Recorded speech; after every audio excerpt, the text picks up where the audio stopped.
Positive, you know, critical acclaim, you know, and stuff like that, and a lot of people obviously always watching us, but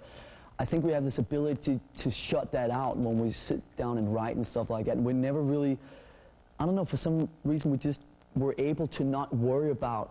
the fact that everybody's like looking at us because, you know, and just sort of, now we want to do this, and we don't really worry about, well, what's so-and-so going to think, and, you know, this group of people, you know, and that group. I mean, I think once you start worrying about all that stuff, then you're just going to start, you know, running around in circles, and it's like a never-ending thing where you just always, if you're always trying to please somebody, I mean, we just please ourselves, and that's worked so far for the last 10 years. Turn it up.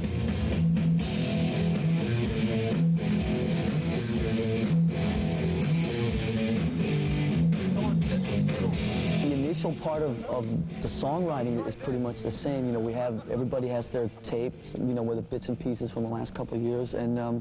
you know, we just sit there, me and James sit and shift through it, you know, for a couple of days and whatever, and just take the best pieces and kind of make it into songs. The difference this time is that instead of taking, you know, like 5 riffs and cramming them all into one song, now most of the songs only really have like 1 or 2 riffs in it, so it's a little more,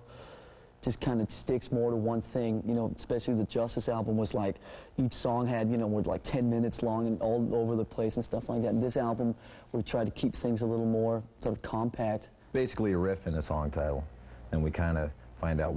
how we want the lyrics to kind of fit in with how the music's going to go, if it's going to be a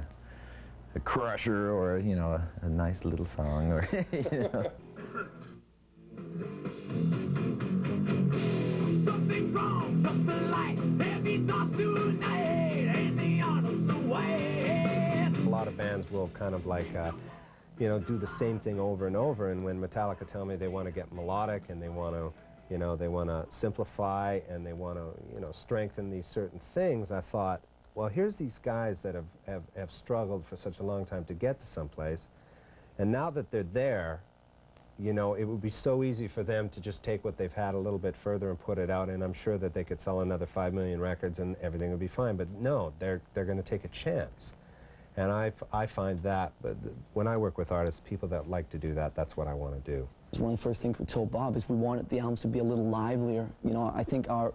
last couple of records have been really kind of sterile and really,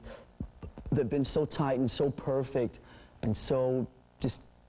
on and right that I think it lost a little bit of the kind of attitude along the way. And this time around, we really wanted to go for something that was like a little livelier and had a little more attitude and a little more just life in it. And the way that we went about doing this was that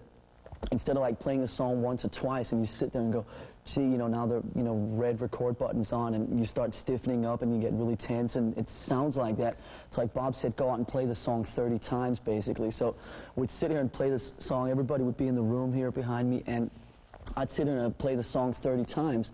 and by, say, maybe take 10, I would forget that I'm in a recording studio, and I would like be on a stage in an arena. The weekend, en espérant que